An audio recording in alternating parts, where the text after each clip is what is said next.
तो मैं राज और राज इंडक्शन में आपका स्वागत करता हूं। दोस्तों आज है संडे और आपका क्वेश्चन के लिए दोस्तों मैं आंसर। दोस्तों आपको पता होगा कि हर संडे को अपने एपिसोड चलाता हूं आपका क्वेश्चन और मेरा आंसर का।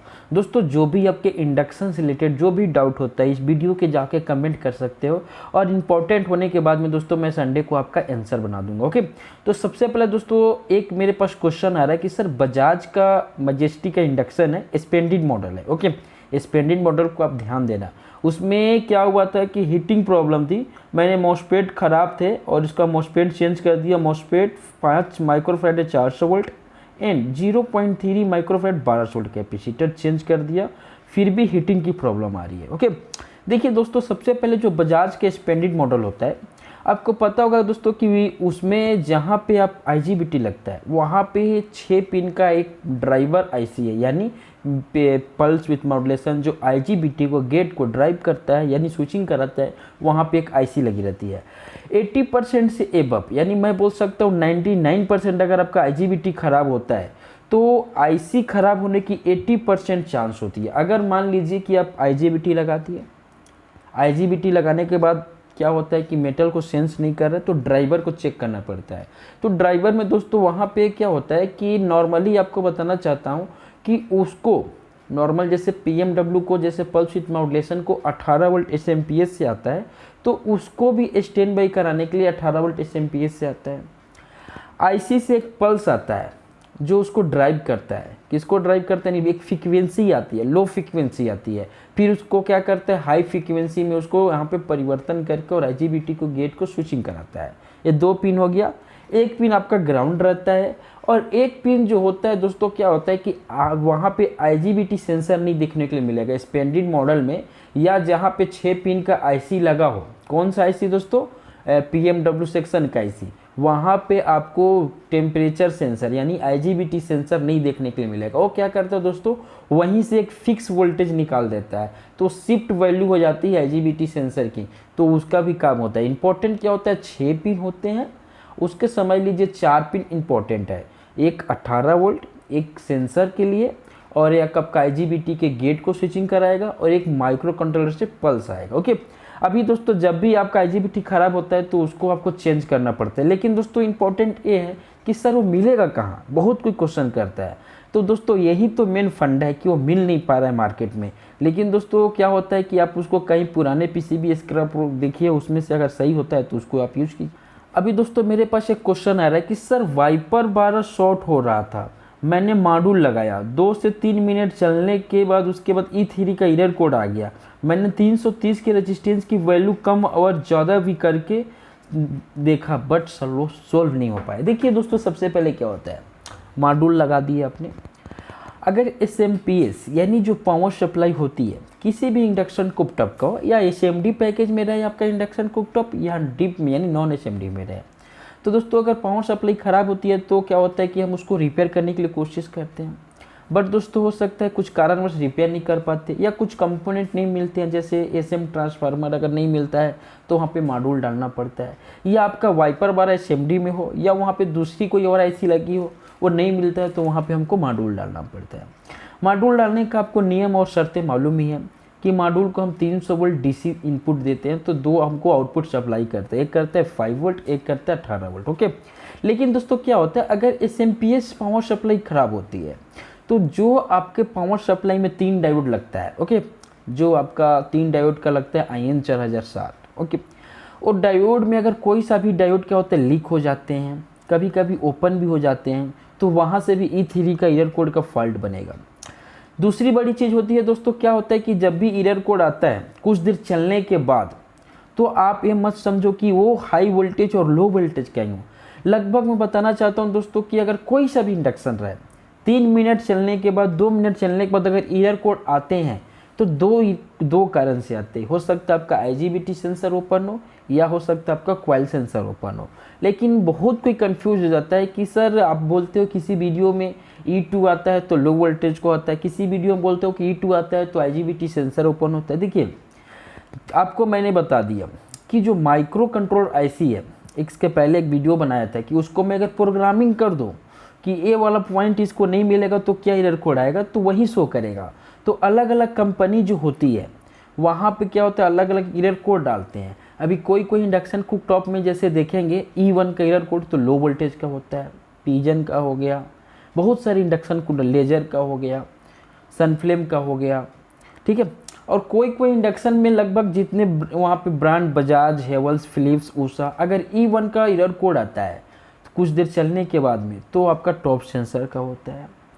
बहुत ऐसे इंडक्शन कुकटॉप होते हैं कि अलग अलग एरर कोड होते हैं तो आपको कन्फ्यूज हो जाता है। उसके हिसाब से बस इतना आपको ध्यान देना है कि एरर कोड अगर तुरंत आ रहे हैं तो हो सकता है दोस्तों हाई वोल्टेज का हो या लो वोल्टेज का हो सकता है कॉइल का इनपुट और कॉइल का आउटपुट का फीडबैक नहीं मिल रहा हो सकता है IGBT सेंसर शॉर्ट हो, ऐसा होता है। अगर कुछ देर चलने के बाद एरर कोड आ रहे हैं तो आपको दो ही कंपोनेंट के ऊपर फोकस करना है 80%। एक तो आपका टॉप सेंसर पे और एक तो कॉइल, एक तो आपका IGBT सेंसर पे। ओके, ये 2 पॉइंट को आपको नोट करना है। फिर दोस्तों मेरे पास एक क्वेश्चन आ रहा है कि sir Bajaj majesty induction display में डबल ई शो करता है, क्या प्रॉब्लम हो सकता है? देखिए बजाज मैजेस्टी यानी ICX7 में ऐसा प्रॉब्लम क्रिएट होता है कि डबल ई होता है। तो आपको क्या होता है दोस्तों वहाँ पे, या समझ लीजिए कि जैसे मान लो आप लगाते हो कहाँ, मेन सप्लाई इनपुट देते हो उसको, AC इनपुट देते हो तो डिस्प्ले में डबल ई करता है। तो आपको जब वहाँ पे जो प्रॉब्लम देखने के लिए मिलता है वो डिस्प्ले कंट्रोल पैनल का मिलता है। आप उस प्रॉब्लम को डिस्प्ले कंट्रोल पैनल जो रिपेयर करते हैं, एक्चुअली वहाँ पे क्या क्या कंप्लेन आ सकता है, तो पहले तो आप पूरी माइक्रो स्विच को चेक करो। अगर किसी भी इंडक्शन कुकटॉप में 2 पिन का माइक्रो स्विच लगा हुआ है तो आपको मैं बताना चाहता हूँ कि 2 पिन का माइक्रो स्विच 80% शॉर्ट हो जाता है 4 पिन की अपेक्षा में। तो आपको वहाँ पे माइक्रो स्विच को क्या करना है, रिप्लेस करना है। उसके बाद क्या होगा, जब डिस्प्ले जो डिजिट शो करता है, जो 7 सेगमेंट का जो डिस्प्ले होता है, तो दोस्तों उसको आपको क्या करना है, बाहर निकालो। उसके अंदर में कुछ मॉइस्चराइजर आ जाते हैं, कुछ पिन के पास रेजिस्टेंस जम जाते हैं। रेजिस्टेंस क्या है, यानी वहाँ पे पिन के पास में कुछ मॉइस्चराइजर है तो एक प्रकार का रेजिस्टेंस का काम करने लगता है। तो वहाँ पे क्या होता है, बार बार डिस्प्ले को वहाँ पे समझ लो प्रॉब्लम वहाँ पे क्रिएट हो जाता है, तो उसको आप क्लीन करो। और कभी कभी क्या होता है दोस्तों, मान लो कि जो डिस्प्ले IC होती है बहुत कम, पहले मैंने 2 बातों को आपको फोकस करना है। पहला तो आपको स्विच को चेक करना है और दूसरा आपको वहाँ पे जो 7 सेगमेंट का डिस्प्ले होता है जिसमें डिजिट शो करती है उसको बाहर निकाल के क्लीन करना है। उसके बाद नहीं होता है तो दोस्तों वहाँ पे जो डिस्प्ले कंट्रोल के लिए जो ड्राइवर IC लगी रहती है, अधिकतम दोस्तों 1668 में प्रॉब्लम क्रिएट होती है, तो आपको उसको रिप्लेसमेंट करना है। ओके,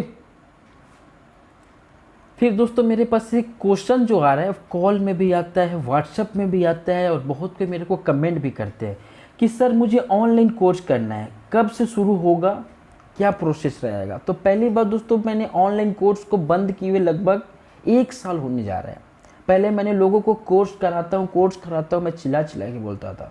बट दोस्तों एक्चुअली क्या हुआ कि कोर्स ऑनलाइन क्या है, ऑनलाइन उनके लिए है। मैं यहाँ पे थोड़ा एग्जांपल देना चाहता हूँ, आप यहाँ पे फोकस करेंगे, आपसे ज़्यादा टाइम मैं नहीं लूँगा। पहला क्या होता है दोस्तों, आपने देखे होंगे कि आजकल जो यहाँ पे कोरोना में स्कूल वगैरह बंद हो जाते थे तो बच्चे लोग क्या होता है ऑनलाइन पढ़ाई करते थे, स्टडी करते थे। उसमें से आपको पता होगा दोस्तों क्या होता था कि लगभग में 70% बच्चे से ज़्यादा, यानी 80% में बोल सकता हूँ, मैंने देखा हूँ। तो वो क्या होता था, मोबाइल उनको दे दो लेकिन ऑनलाइन में अच्छे से पढ़ाई नहीं कर पाते हैं। 20% ही बच्चे ऑनलाइन में पढ़ाई करते हैं, जिसमें सिर्फ उनको थ्योरिकल पढ़ना है, प्रैक्टिकल नहीं करना है। और हमारे जो यहाँ पे मैंने कोर्स कराया, लगभग बहुत सारे लोग कोर्स किए, लगभग मैं नहीं बोल सकता 50% ही लोगों को मैंने संतुष्ट कर पाया, 50% लोगों को संतुष्ट नहीं कर पाया। क्यों? क्योंकि क्या होता है दोस्तों, ऑनलाइन कोर्स करते हैं कब, उनके पास कोई इंडक्शन आ जाता है बनने के लिए, नहीं बनता है तो सोचते हैं चलो कोर्स कर लेता हूँ, 4-5 दिन में सर तो बता ही देंगे बन जाएगा, ऐसा होता है। देखिए ऐसा नहीं होता है। ऑनलाइन में क्या होता है कि दोस्तों आप वीडियो देखते हो, उसको नोट नहीं करते हो, प्रैक्टिकल आप खुद करते हो, प्रैक्टिकल कर रहे हो वहाँ पे मिस कर दे रहे हो, रेजिस्टेंस को खुद आप गलत नंबर लगा दे रहे हो, तो ये सब के लिए बहुत दिक्कत है। तो इसी को सोच समझ के मैंने ऑनलाइन कोर्स को बंद कर दिया। कि एक्चुअली क्या होता था कि बहुत दिक्कत होती थी, प्लस कॉल में बात करने के लिए समझाओ तो उसमें समझ में भी नहीं आते थे और मेरे को भी बहुत डिस्टर्ब होती थी काम में, तो उसको मैं इसे बंद कर दिया। बाकी बहुत कोई मेरे पास ना प्रेशर कर रहा है कि सर कोर्स करा दो। देखिए दोस्तों, मैं कभी सोचा भी नहीं था कि मैं कोर्स वगैरह ये सब कराऊंगा, क्योंकि आप लोग नहीं बोल मेरे को बोला कोर्स कराओ, मैं कभी नहीं सोचा था। आप लोगों ने बोला सर सिखा दो, वो कर दो, ये कर दो, तब सब मैंने शुरू किया। ये नहीं सोचा कि मैं सोचा था कि सिर्फ यूट्यूब पे आऊँगा, वीडियो वगैरह बनाऊँगा, वो भी बहुत लंबी चौड़ी कहानी मैं इसके बारे में बता दूंगा क्यों आया था मैं वीडियो यूट्यूब पे। लेकिन दोस्तों जब बहुत कोई फोर्स किया कोर्स कराओ सर मैं नहीं आ सकता ऑनलाइन, बहुत कोई मेरे को बताया कि सर ऐसा ऐसा होता है, मैं भी वो भी किया, लेकिन मेरे को संतुष्ट नहीं, मैं लोगों को संतुष्ट नहीं कर पाया, तो अपने आप को संतुष्ट नहीं हो पाया कि मैं तो करा रहा हूँ, पैसा की कोई दिक्कत नहीं है, बट दोस्तों उसमें से बहुत कोई कम को वहाँ पे सीख पा रहे हैं। लेकिन दोस्तों अगर आप लोग को दबाव इतना आ रहा है कि हो सकता है मैं ऑफलाइन कोर्स कराऊँ, ऑफलाइन कोर्स कराऊंगा तो इस चीज़ को डेट बता दूंगा और कहाँ पे आना है, कितना समय लगेगा, जो भी प्रोसेसिंग होगा उसको मैं बता दूंगा। अगर दोस्तों जब तक थोड़ा सा कष्ट नहीं लोगे तब तक आप सीखोगे नहीं। बहुत कोई सोचता है सर मैं वहाँ पे नहीं आ पाऊँगा, सीख नहीं पाऊँगा, तो दोस्तों थोड़ा कष्ट उठाओ, एक बार आपको आना है। अगर आपको इंटरेस्ट है तो आपके पास काम आता है, आपको इंटरेस्ट है सीखने का तो आ सकते हो। ऐसा नहीं है मेरे पास हर समय कोर्स कराऊंगा, अभी जैसे जैसे थोड़ा सा नॉर्मल, जैसे मेरे पास वर्कलोड कम हो जाएंगे, अक्टूबर में आपको बताया था मेरे पास वर्कलोड थोड़ा कम हो जाते हैं, तो आपको आप लोगों को बता दूंगा, जिनको जिनको आना होगा मैं बता दूंगा, पूरी प्रोसेस के साथ बता दूंगा। थैंक्स फॉर वीडियो देखने के लिए दोस्तों। अगर आपको थोड़ी बहुत मेरे वीडियो से आपको जानकारी मिलती है तो आपसे बस रिक्वेस्ट है दोस्तों कि एक लाइक कर दीजिए। और दोस्तों आपको पता होगा दोस्तों थोड़ा सा मेरा मेहनत आपको नज़र आता है, मेरे चैनल पे आप वीडियो हम कंटिन्यू वॉच करते हो, हमेशा वीडियो को मेरे को देखते हो, तो दोस्तों प्लीज़ दोस्तों अगर आप मेरे चैनल को सब्सक्राइब नहीं किए तो नीचे में लाल बटन है वहाँ पे प्लीज़ दोस्तों सब्सक्राइब कर दे। और दोस्तों आज का दिन आपका शुभ, फिर नेक्स्ट संडे को मिलते हैं। और मैं चाहता हूँ दोस्तों कुछ भी डाउट होता है इंडक्शन रिलेटेड तो आप क्वेश्चन करो, मैं उसका आंसर दूंगा और बीच बीच में लाइव भी आने की मैं कोशिश करूँगा। थैंक्स फॉर देखने के लिए।